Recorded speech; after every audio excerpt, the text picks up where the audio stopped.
Good morning. ആദ്യത്തെ ചാപ്റ്ററിൽ നമ്മൾ ഇയറിൻ്റെ അനാറ്റമി ഫിസിയോളജി ഒക്കെ പഠിച്ചു അല്ലേ. ഇയറിനെ 3ആയി ഡിവൈഡ് ചെയ്തിട്ടുണ്ട്. അതുപോലെ ഓരോ inner year, outer year, middle year, ഓരോ സ്ട്രക്ചറിൻ്റെയും ഫങ്ഷൻസ് പഠിച്ചു. അപ്പോൾ ഇനി നമ്മൾ പഠിക്കുന്നതെന്ന് പറഞ്ഞു കഴിഞ്ഞാൽ ഇതിൽ എത്ര തരം കേൾവിക്കുറവുകൾ അല്ലെങ്കിൽ ഏതൊക്കെ തരത്തിൽ കേൾവിക്കുറവ് വരാം എന്നുള്ളതാണ്.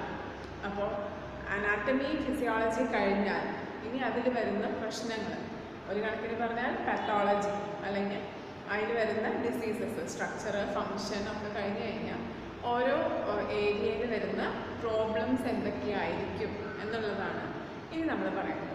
അപ്പോൾ കാഴ്ചയ്ക്ക് എന്തെങ്കിലും തകരാറ് പറ്റിയാൽ കാഴ്ചക്കുറവ് പറയും.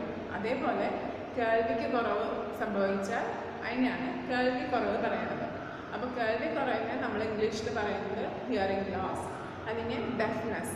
അപ്പോൾ ഡെഫ്നെസ് എന്ന് പറയുന്നത് നമുക്ക് കേൾക്കുക എന്ന എബിലിറ്റിയിൽ any problem in the ability to hear sounds. അപ്പോൾ സൗണ്ട് കേൾക്കുന്നതിൽ ഏതെങ്കിലും തരത്തിൽ ബുദ്ധിമുട്ട് വരുന്നത് അതിനെയാണ് കേൾവിക്കുറവെന്ന് പറയുന്നത്. ഹിയറിംഗ് ലോസ് എന്നുള്ള ടേം യൂസ് ചെയ്യാം. അതേപോലെ തന്നെ ഡെഫ്നെസ് എന്നുള്ള ടേമും യൂസ് ചെയ്യാം. അപ്പോൾ ഹിയറിംഗ് ലോസ് അല്ലെങ്കിൽ ഡെഫ്നെസ് ഇത് വരുന്നതിൻ്റെ സിംറ്റംസ് ഉണ്ടാവും. ആദ്യം തന്നെ കേൾവി പെട്ടെന്ന് ഒരു ദിവസം കുറയില്ല ചെയ്താവും. അങ്ങനെ വരുന്ന കണ്ടീഷൻസ് ഉണ്ട്. പക്ഷെ ജനറലി ആൾക്കാർക്ക് ഇതിന് മുന്നോടിയായിട്ട് പല ലക്ഷണങ്ങൾ കാണാൻ പറ്റും. ഒന്ന്, ഉറക്കെ എന്തും ഇപ്പോൾ ടി വിയുടെ വോളിയൊക്കെ ആണെങ്കിൽ ഉറക്കെ വയ്ക്കേണ്ടി വരിക, കമാൻഡ്സ് ഒക്കെ വെച്ചാൽ ഉറക്കെ പറയേണ്ടി വരിക. അതേപോലെ പലർക്കും ചെവി വേദന, തലകറക്കം, ചെവിയിലൊരു മൂളലിനെ റിങ്ങിങ് സൗണ്ട് എന്നാണ് പറയും. അതിൻ്റെ മെഡിക്കൽ ടേം എന്ന് പറഞ്ഞാൽ ടിനൈറ്റിസ് എന്നാണ്. അപ്പോൾ ടിനൈറ്റിസ് എപ്പോഴും വൺ വേർഡൊക്കെ ആയിട്ട് ചോദിക്കാറുള്ള ചോദ്യമാണ് റിങ്ങിങ് സൗണ്ട് ഇൻ ദ ഇയർ. പലർക്കും അതിങ്ങനെ ഹൈ ഫ്രീക്വൻസി ആയിട്ട് കൂക്കുന്ന പോലെയായിട്ട് തോന്നും. ചിലർക്ക് ഇങ്ങനെ മണി അടിക്കുന്ന വെച്ച പോലെ തോന്നും. ചിലർക്കത് ലോ ഫ്രീക്വൻസിയിൽ ഇങ്ങനെ വണ്ടൊക്കെ മുരളണ വെച്ച പോലെ തോന്നും. അപ്പോൾ പല രീതിയിൽ ഈ ചെവിയിലൊരു മൂളൽ ഉണ്ടാവും. പലപ്പോഴും വീട്ടിലുള്ള പ്രായമായിട്ടുള്ള ആൾക്കാർ പറയും ഇങ്ങനെ ചെവി മൂളണമെന്ന്. നമുക്ക് തന്നെ പലപ്പോഴും ഈ കുറച്ച് നേരം എന്തെങ്കിലും കേട്ടിരുന്നിട്ട് ചെവിയിൽ നിന്ന് അത് മാറ്റിക്കഴിഞ്ഞാൽ അല്ലെങ്കിൽ കുറച്ച് നേരം സ്പീക്കറിൻ്റെ ഒക്കെ അടുത്തിരുന്ന് കഴിഞ്ഞാൽ നമുക്ക് ചെവിയിൽ കുറച്ച് നേരം ഇങ്ങനെ ഒരു മൂളണ ഫീലിംഗ് തോന്നും. അത് നാച്ചുറലാണ്. അത് വേറെ പ്രത്യേകിച്ച് കാരണങ്ങളൊന്നുമില്ലാതെ കണ്ടിന്യൂസ് ആയിട്ട് ചെവിയിൽ അങ്ങനെ ഉണ്ടാവുമ്പോഴാണ് അതിന് ടിനൈറ്റിസ് എന്ന് പറയണതും അത് കേൾവിക്കുറവിൻ്റെ ലക്ഷണമായി മാറുന്നതും. അതേപോലെ തലകറക്കം അതിന് പറയുന്നതാണ് ഡിസിനസ് വെർട്ടൈഗോ എന്നൊക്കെ പറയണത് തല കറങ്ങുന്നതിനാണ്. ചിലപ്പോൾ നമുക്ക് നമ്മൾ നിന്ന് കറങ്ങുന്ന പോലെ തോന്നും, ചിലപ്പോൾ നമ്മൾ ചുറ്റുമുള്ള സ്ഥലം കറങ്ങുന്ന പോലെ തോന്നും. അങ്ങനെ പല തരത്തിലുള്ള തലകറക്കങ്ങളുണ്ട്. അപ്പോൾ ഈ തലകറക്കമൊക്കെ പലപ്പോഴും കേൾവിയുടെ പ്രശ്നങ്ങളായിട്ട് ബന്ധപ്പെട്ടിട്ട് ആണ് കാണുക. പിന്നെ നമുക്ക് ഉണ്ടാവാറുള്ളത് ചെവി വേദന വരാറുണ്ട്. ചിലർക്ക് ഇൻഫെക്ഷനൊക്കെ ആണെന്നുണ്ടെങ്കിൽ ചെവി വേദന വരും. ഇതൊക്കെയാണ് നമ്മളുടെ പ്രധാന സിംറ്റംസ്. പിന്നെ ഒരുപാട് നോയ്സ് ഉള്ള സിറ്റുവേഷനിൽ നമുക്ക് സംസാരം മനസ്സിലാവാതെ വരിക, അത് ഈ കേൾവിക്കുറവിൻ്റെ ഒരു ലക്ഷണമാണ്. ഹൈ ഫ്രീക്വൻസി സൗണ്ട്സ് മനസ്സിലാവാണ്ട് വരിക, പ്രത്യേകിച്ച് ചെറിയ കുട്ടികളിലെ സ്ത്രീകളിലെ ശബ്ദങ്ങൾ മനസ്സിലാവാതെ വരുന്നത്. പിന്നെ ഏറ്റവും കോമൺ ആയിട്ട് കാണുന്ന ഒന്നാണ് ടി വി വോളിയം, ഫോണിൻ്റെ വോളിയം ഒക്കെ ഉറക്കെ കൂട്ടി വയ്ക്കുക അല്ലെങ്കിൽ വളരെ ഉച്ചത്തിൽ വയ്ക്കുക. അതൊക്കെ ഈ കേൾവിക്കുറവ് ഉള്ളവർക്ക് കാണുന്ന ലക്ഷണങ്ങളാണ്. ഇനി നമുക്ക് കേൾവിക്കുറവിനെ നമുക്ക് രണ്ട് രീതിയിൽ തരംതിരിക്കാം. ഒന്ന് ഓർഗാനിക് ഹിയറിംഗ് ലോസും പിന്നെ നോൺ ഓർഗാനിക് ഹിയറിംഗ് ലോസും. അപ്പോൾ ഓർഗാനിക് ഹിയറിംഗ് ലോസ്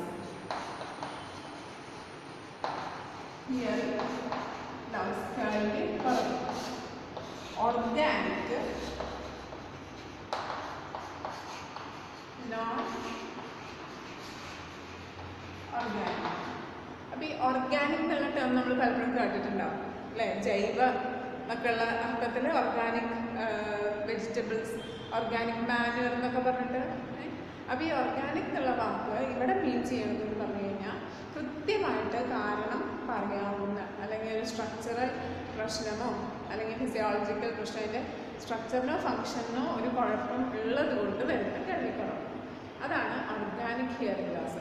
നമുക്ക് കൃത്യമായിട്ട് ഈ മിഡിൽ ഇയറിൻ്റെ അകത്ത് ഇങ്ങനെ ഫ്ലൂയിഡ് ഉണ്ട്, അതുകൊണ്ടാണ് കേൾവി പ്രശ്നം വന്നത്, അല്ലെങ്കിൽ ഹെയർ സെൽസ് ഡാമേജ് ആണ്, അതുകൊണ്ടാണ് കേൾവിക്കുറവ് വന്നത്. അങ്ങനെ കൃത്യമായ റീസൺ പോയിൻ്റ് ഔട്ട് ചെയ്യാൻ പറ്റുന്നതാണ് ഓർഗാനിക് ഹിയറിംഗ് ലോസ്. ഇനി നോൺ ഓർഗാനിക് എന്ന് പറഞ്ഞപ്പോൾ എന്തായിരിക്കും? അതിൻ്റെ നേരെ ഓപ്പോസിറ്റ്. കൃത്യമായൊരു കാരണം നമുക്ക് കണ്ടുപിടിക്കാൻ പറ്റുന്നില്ല. അപ്പോൾ അതിനെയാണ് നോൺ ഓർഗാനിക് ഹിയറിംഗ് ലോസ് എന്ന് പറയുന്നത്. അതിൽ പെടുന്നതെന്ന് പറഞ്ഞാൽ പല ആൾക്കാർക്കും സൈക്കോളജിക്കലായിട്ട് കേൾവിക്കുറവ് വരും. അതായത് വളരെ ടെൻഷൻ അല്ലെങ്കിൽ എന്തെങ്കിലും ഒരു ഷോക്ക്, അതിൻ്റെ ഭാഗമൊക്കെ ആയിട്ട് കേൾവി നഷ്ടപ്പെടുന്നത്. ശരിക്കും സ്ട്രക്ചറിൽ നോക്കി ഒരു കുഴപ്പവും ഉണ്ടാവില്ല, പക്ഷെ എന്തുണ്ടാവും, ഇവർക്ക് ഇത് കേൾവിക്കുറവ് വളരെ കൃത്യമായിട്ട് അവർക്ക് തോന്നുകയും ചെയ്യും. അതാണ് സൈക്കോളജിക്കൽ ഹിയറിംഗ് ലോസ്.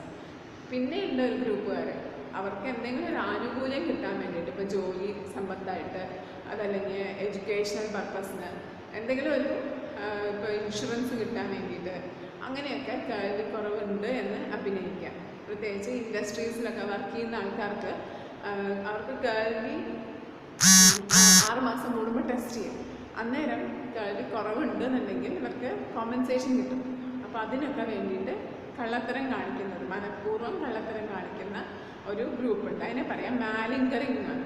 മാലിങ്കറിങ് അതാണ് നോൺ ഓർഗാനിക്കിലെ ഒരു ഗ്രൂപ്പ്. അപ്പോൾ ഓർഗാനിക്കിന് ഇന്ന ഭാഗത്ത് പ്രശ്നം വരുന്നത്, ആ രീതിയിൽ നമുക്ക് കോമൺ ആയിട്ട് പറയാറുള്ളത് 3 ടൈപ്പാണ്. പക്ഷേ നമ്മളുടെ ടെക്സ്റ്റിൽ അതിനൊന്നും കൂടെ ഒന്ന് വിപുലീകരിച്ച് 5 ടൈപ്പ് പറയുന്നത്. 1 conducting, 2 sensory, 3 neural, 4 mixed, 5 central. 5 central. ഇത്രയാണ് ഓർഗാനിക് ടൈപ്പ് ലോസ് വരുന്നത്. ഇനി നോൺ ഓർഗാനിക്കിൻ്റെ വരുന്നതാണ് സൈക്കോജനി. ഇതിൽ പേഷ്യൻറ്റിന് മനസ്സിലാവുന്നില്ല ഇയാളുടെ സൈക്കോളജിക്കൽ പ്രോബ്ലം കൊണ്ടാണ് ഇതുള്ളത്. അത് ചിലപ്പോൾ ഷോക്കാവാം, അല്ലെങ്കിൽ എന്തെങ്കിലും ഒരു ട്രോമ, എന്തെങ്കിലും മാനസികമായിട്ടുള്ള പ്രശ്നങ്ങൾ, അങ്ങനത്തെ ഇഷ്യൂസിൻ്റെ ഭാഗമായിട്ടാണ് ഇങ്ങനെ ഒരു കാര്യം വരുന്നത്. രണ്ടാമത്തെ ആണ് മാലിങ്കറിങ്. സൈക്കോജനിക്കിന് മറ്റൊരു പേര് കൂടെയുണ്ട്, ഹിസ്റ്ററിക്കൽ. അതാണ്. Good morning.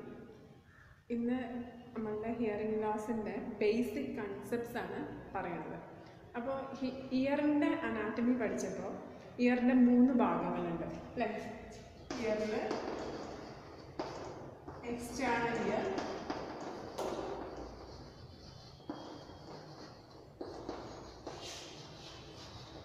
Middle year, inner year.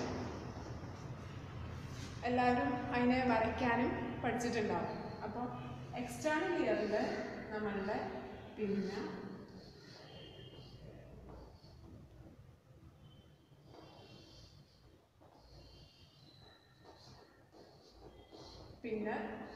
External auditory canal, അതുപോലെ tympanic membrane, malleus, incus, status, Eustachian tube, semi circular canals, cochlea, അതുപോലെ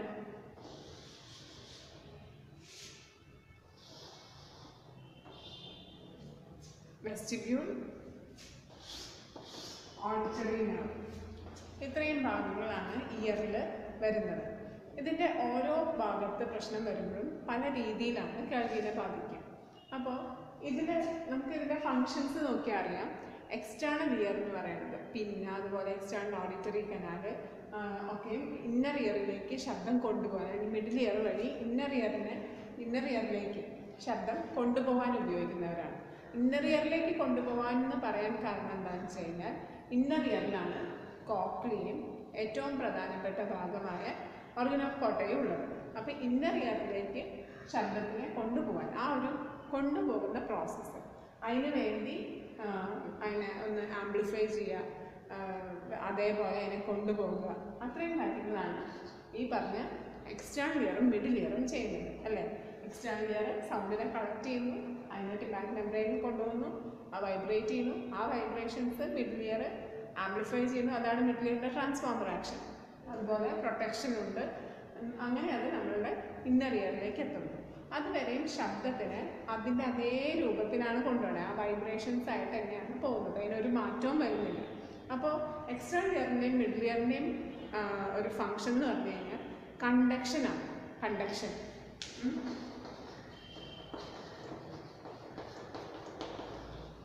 കണ്ടക്ഷൻ കണ്ടക്ഷൻ എന്ന് പറഞ്ഞാൽ ശരിക്കും എന്താ അർത്ഥം? ഒരിടത്തുനിന്ന് വേറൊരിടത്തേക്ക് കൊണ്ടുപോവുക, അതാണ് കണ്ടക്ഷൻ എന്ന് പറയുന്നത്. അതേപോലെ ഇന്നർ ഇയറിലെത്തുമ്പോൾ ഇന്നർ ഇയറിൽ കോക്ലിയയിലുള്ള ഹെയർ സെൽസ് ഈ വന്ന സൗണ്ട് എനർജീനെ എന്താക്കി മാറ്റുന്നു? ന്യൂറൽ ഇമ്പൾസസ് ആക്കി മാറ്റുന്നു. അപ്പോൾ ഇങ്ങനെ വന്ന നമ്മളുടെ ഈ ഒരു ഹെയർ സെൽസിൻ്റെ ഫങ്ഷൻ ഏറ്റവും പ്രധാനപ്പെട്ട ഈ ന്യൂറൽ ഇമ്പൾസസിലേക്ക് മാറ്റുക എന്നുള്ളതാണ്. അപ്പോൾ ന്യൂറൽ ഇമ്പൾസസിലേക്ക് മാറ്റുക അല്ലെങ്കിൽ അതിനുള്ള സെൻസറി പാർട്ടാണ് ഇന്നർ ഇയർ എന്ന് പറയുന്നത്. അപ്പോൾ ഈ എക്സ്റ്റേണൽ ഇയറിലോ മിഡിൽ ഇയറിലോ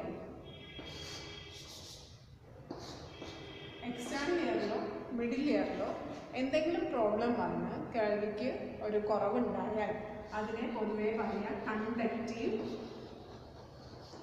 ഹിയറിംഗ് ലോസ് എന്നാണ്. കണ്ടക്റ്റീവ് ഹിയറിംഗ് ലോസ് എക്സ്റ്റേണൽ ഇയറിലോ മിഡിൽ ഇയറിലോ രണ്ടിടത്തും വരണമെന്ന് നിർബന്ധമില്ല. ഇതിലേതെങ്കിലും ഒരു പോർഷനിൽ എന്തെങ്കിലും ഒരു പ്രയാസം, ഉദാഹരണത്തിന് ഇവിടെ വാക്സ് അടിഞ്ഞു, അതല്ലെങ്കിൽ ഈ ടിമ്പാനിക് മെംബ്രെയിനിൽ ദ്വാരം വീണു, അല്ലെങ്കിൽ നാല് സ്റ്റേറ്റ്സിന് എവിടെയെങ്കിലും ഒരു പൊട്ടൽ വന്നു, അതിൻ്റെ ആ ഒരു ചെയിൻ പോലെ നിൽക്കുന്നത് ഡിസ്കണ്ടിന്യൂഡായി, അല്ലെങ്കിൽ തമ്മിൽ ആ ഒരു ചെയിൻ പോലെ നിൽക്കുന്നത് പൊട്ടിപ്പോയി. അതുപോലെ യൂസ്റ്റേഷൻ ട്യൂബിലൊരു ബ്ലോക്ക് വന്നു, അതായത് ഇത് അടഞ്ഞു തുറക്കുന്നില്ല. പിന്നേക്ക് എന്തെങ്കിലും ഒരു അബ്നോർമാലിറ്റി, ചിലർക്ക് പിന്നെ ഉണ്ടാവില്ല, ഈ പുറത്ത് കാണുന്ന ചെവി എന്ന് പറയുന്ന ഭാഗത്തിൽ വരെ ഇങ്ങനെ ചുരുങ്ങിയൊരു ഭാഗം ഉണ്ടാവുള്ളൂ. ചിലർക്ക് ഈ യൂസ്റ്റേഷൻ ട്യൂബ് വളരെ നേർത്ത് അടഞ്ഞ പോലെ ഇരിക്കുന്നുണ്ടാവുക. അങ്ങനെ പല പല കാരണങ്ങൾ, ചിലപ്പോൾ ഇതിന് ഇൻഫെക്ഷൻ ഉണ്ടാവാം, മിഡിൽ ഇയറിൽ ഇൻഫെക്ഷൻ ഉണ്ടാവാം, മിഡിൽ ഇയറിൽ പസ് നിറഞ്ഞിട്ടുണ്ടാവാം. അങ്ങനെ എക്സ്റ്റേണൽ ഇയറിലും മിഡിൽ ഇയറിലും എന്തെങ്കിലും തരത്തിലുള്ളൊരു പ്രശ്നം വന്നു കഴിഞ്ഞാൽ, സ്ട്രക്ചറിലെയോ ഫങ്ഷനിലെയോ ഏതെങ്കിലും രീതിയിലൊരു പ്രശ്നം വന്നു കഴിഞ്ഞാൽ അത് ഒരു ചെറിയ കേൾവിക്കുറവുണ്ടാക്കും. കാരണം എന്താ? നമ്മളുടെ ശബ്ദത്തിനെ അകത്തോട്ട് കൊണ്ടുപോകുന്ന പ്രധാന ഭാഗമായ ഇന്നർ ഇയറിലേക്ക് കൊണ്ടുപോകുന്നത് ഈ എക്സ്റ്റേണൽ ഇയറും മിഡിൽ ഇയറും വഴിയാണ്. അപ്പോൾ അവർക്കൊരു പ്രോബ്ലം വന്നു കഴിഞ്ഞാൽ സ്വാഭാവികമായിട്ടും എന്ത് സംഭവിക്കും? വേണ്ടത്ര സൗണ്ട് അകത്തോട്ട് എത്തില്ല, അതുവഴി ഒരു കേൾവിക്കുറവുണ്ടാകും. അപ്പോൾ ആ കേൾവിക്കുറവിനെ പറയുന്നതാണ് conductive hearing loss. Conductive hearing loss. അടുത്തതായി sensory neural hearing loss. Sensory neural hearing loss എന്ന് പറയുന്നത് സെൻസറി അല്ലെങ്കിൽ ന്യൂറൽ ഭാഗത്ത് വരുന്ന കേൾവിക്കുറവിനെയാണ് സെൻസറി ന്യൂറൽ ഹിയറിംഗ് ലോസ് എന്ന് പറയുന്നത്. ഇപ്പോൾ സെൻസറി പോർഷൻ എന്ന് പറയുന്നത് ഇന്നർ ഇയറിലത്തെ കോക്ലിയയുടെ ഭാഗത്തിനെയാണ്. എന്തുകൊണ്ടായിരിക്കും? അകത്തേക്ക് കണ്ടക്ഷൻ വഴി അല്ലെങ്കിൽ എക്സ്റ്റേണൽ ഇയറും മിഡിൽ ഇയറും വഴി വന്ന സൗണ്ട് വേവിനെ ഇമ്പൾസസ് ആയിട്ട്, അതായത് ആ സൗണ്ട് വേവ് നേരെ അതേപോലെ തലച്ചോറിലെത്തിയിട്ട് കാര്യമില്ല.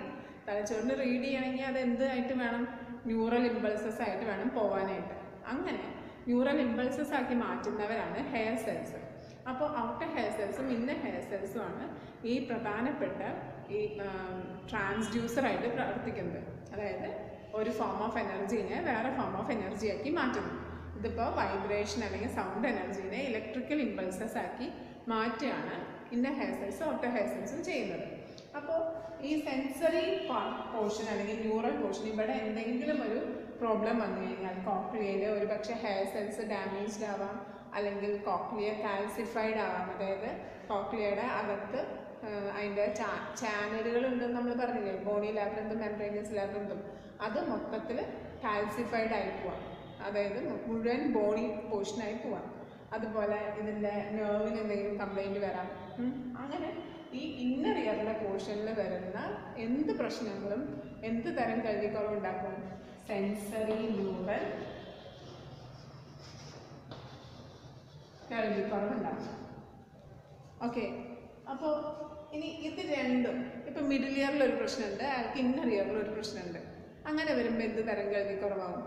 നമ്മൾ ഈ മിക്സഡ് ബിരിയാണി എന്നൊക്കെ പറയുന്ന പോലെ ഈ മിക്സഡ് ഫ്രൈഡ് റൈസ് എന്നൊക്കെ പറയില്ലേ? മിക്സഡ് ഫ്രൈഡ് റൈസ് എന്ന് പറയുമ്പോൾ എല്ലാ സാധനങ്ങളും ഉണ്ടാവും. ചിക്കൻ ഫ്രൈഡ് റൈസിൻ്റെ പോലെ ഉണ്ടാവും, എഗ് ഫ്രൈഡ് റൈസിൻ്റെ പോലെ ഉണ്ടാവും അല്ലേ? അപ്പോൾ അതേപോലെ ഈ മിഡിൽ ഇയറിലൊരു ഭാഗത്ത് എന്തെങ്കിലും ഒരു പ്രോബ്ലം, അതേപോലെ ഇന്നർ ഇയറിലൊരു ഭാഗത്ത് പ്രോബ്ലം, അങ്ങനെ രണ്ടിൻ്റെയും കോമ്പിനേഷനിൽ വന്നു കഴിഞ്ഞാൽ നമ്മളതിനെ പറയണതാണ്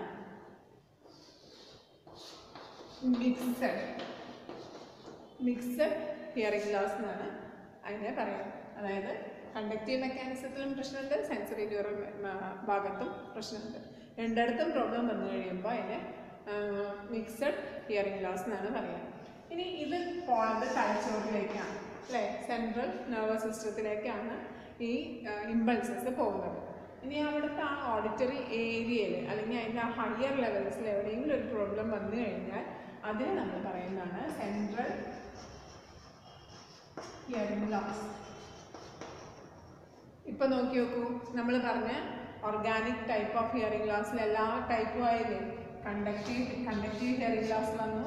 നമ്മൾ അതിൽ സെൻസറി ലോസും ന്യൂറൽ ലോസും പറയുന്നുണ്ട്. സെൻസറി ലോസ് എന്ന് പറഞ്ഞു കഴിഞ്ഞാൽ പർട്ടിക്കുലർലി ഈ ഏരിയ, ന്യൂറൽ ലോസ് എന്ന് പറഞ്ഞു കഴിഞ്ഞാൽ ഈ ഏരിയ ആണ് ജനറലി പറയുക. അതായത് നെർവിൻ്റെ ഭാഗം ന്യൂറൽ പോർഷനും ഈ ഹെയർ സെൽസിൻ്റെ കോക്ലിയയുടെയും പോർഷൻ സെൻസറി പോർഷൻ. പക്ഷേ കോമൺ ആയിട്ട് നമുക്ക് അതിനെ വേർതിരിച്ച് ഐഡൻറ്റിഫൈ ചെയ്യാൻ പ്രയാസമാണ് ടെസ്റ്റ് ചെയ്യുന്ന സമയത്തൊക്കെ. അതുകൊണ്ട് തന്നെ ആ ടൈപ്പ് ഓഫ് ഹിയറിംഗ് ലോസിനെ കോമൺ ആയിട്ട് പറയുക സെൻസറി ന്യൂറൽ ഹിയറിംഗ് ലോസ് എന്നാണ്.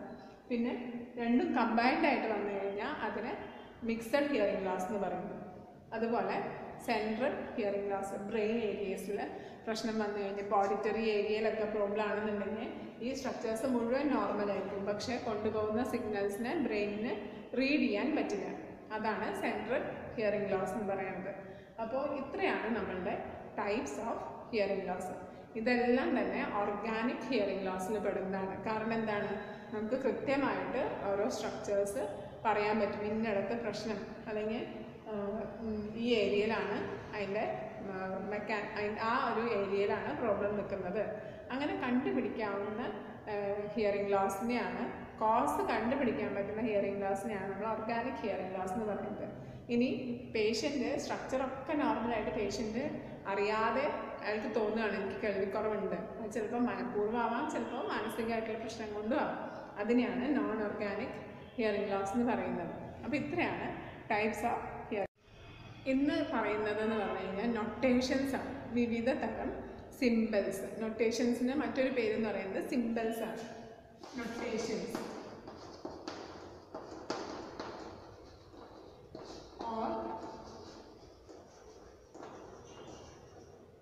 notations of symbols used in audiogram.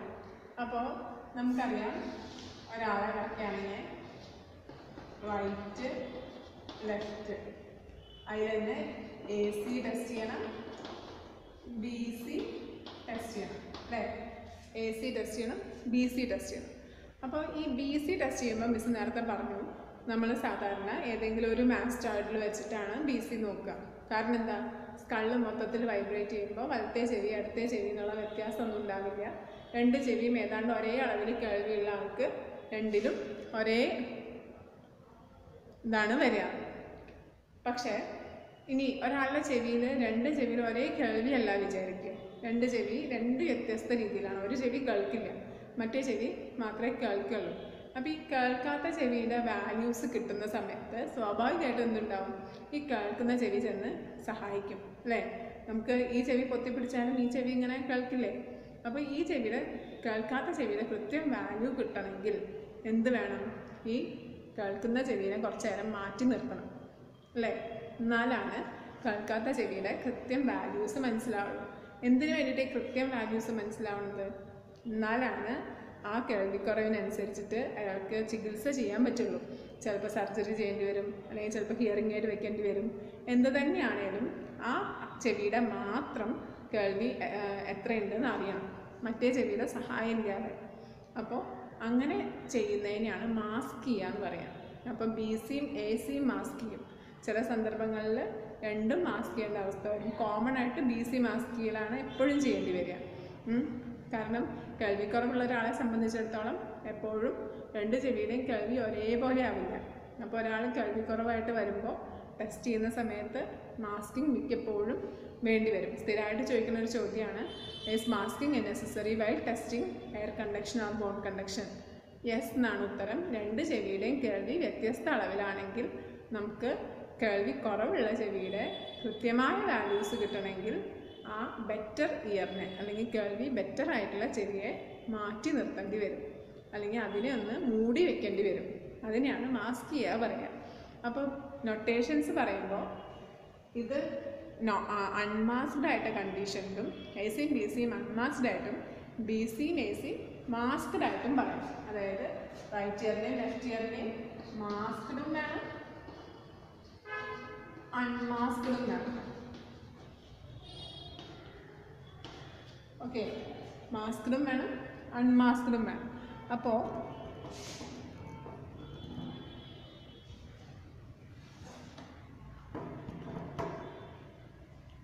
അപ്പോൾ അതിൻ്റെ നൊട്ടേഷൻസ് പഠിക്കുമ്പോൾ അതിനെ നമുക്കൊരു ചാർട്ടാക്കാം.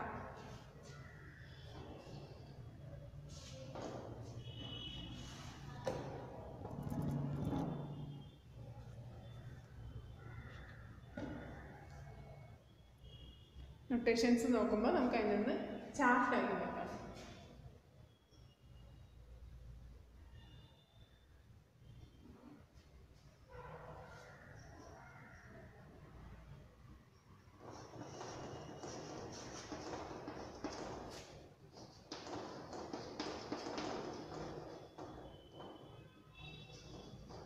രണ്ട് ചെവിയുണ്ട് അല്ലേ, റൈറ്റ് ഇയർ ലെഫ്റ്റ് ഇയർ, രണ്ട് കോളാണ്. ഇനിയോ ഇതിലൊക്കെ തന്നെ അൺമാസ്ക്ഡും ഉണ്ട് മാസ്ക്ഡും ഉണ്ട്. നമ്മൾ ഇതൊന്നും മാസ്ക് ചെയ്യാതെ ചെയ്യുന്നത്, നോർമലി ചെയ്യുന്നതിന് പറയുന്നത് അൺമാസ്ക്ഡ് ആണ്. അപ്പോൾ അൺമാസ്ക്ഡ് ഉണ്ട്, മാസ്ക്ഡ് ഉണ്ട്. അൺമാസ്ക്ഡ് തന്നെ AC ഉണ്ട്, BC ഉണ്ട്. AC BC, AC BC അല്ലേ? അപ്പോൾ റൈറ്റ് ഇയറിൻ്റെ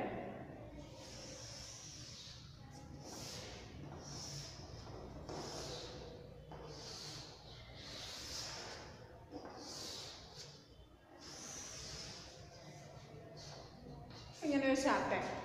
ഓക്കെ, അപ്പോൾ റൈറ്റ് ഇയറിൻ്റെ എന്ന് പറഞ്ഞു കഴിഞ്ഞാൽ റൈറ്റ് ഇയറിൻ്റെ AC എന്ന് പറയുന്നത് വട്ടം, ലെഫ്റ്റ് ഇയറിൻ്റെ AC എന്ന് പറയുന്നത്.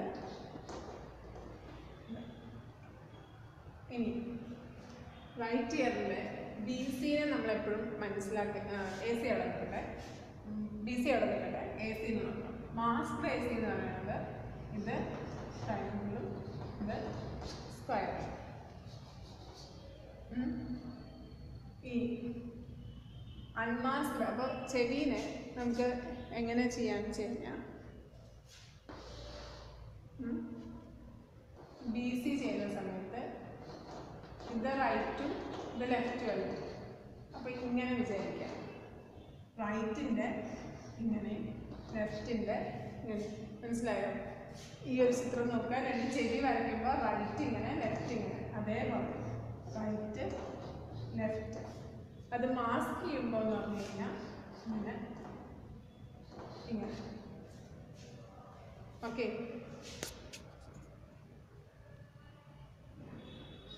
അപ്പോൾ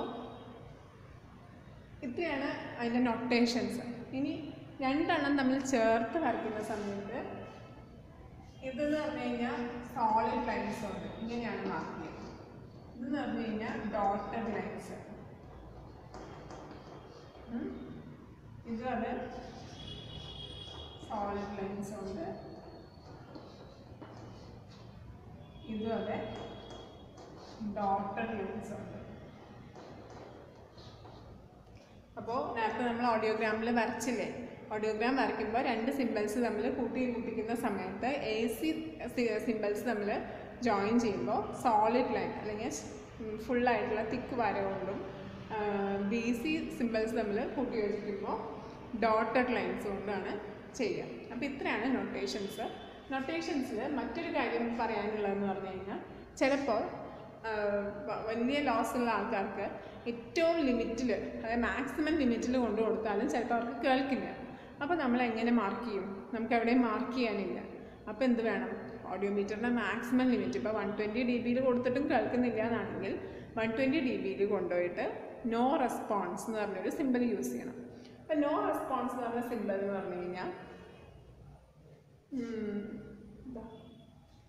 ഇപ്പോൾ ഇതാണെങ്കിൽ അതിൻ്റെ താഴെ ഇങ്ങനെ ഒരു ആരോ, ഇതാണെങ്കിൽ അതിൻ്റെ താഴെ ഇങ്ങനെ ഒരു ആരോ, BC സിഗ്നൽ ആണെങ്കിൽ ഇതിൻ്റെ താഴെ ഇങ്ങനെ ഒരു ആരോ. ഇതാണ് നോ റെസ്പോൺസ്.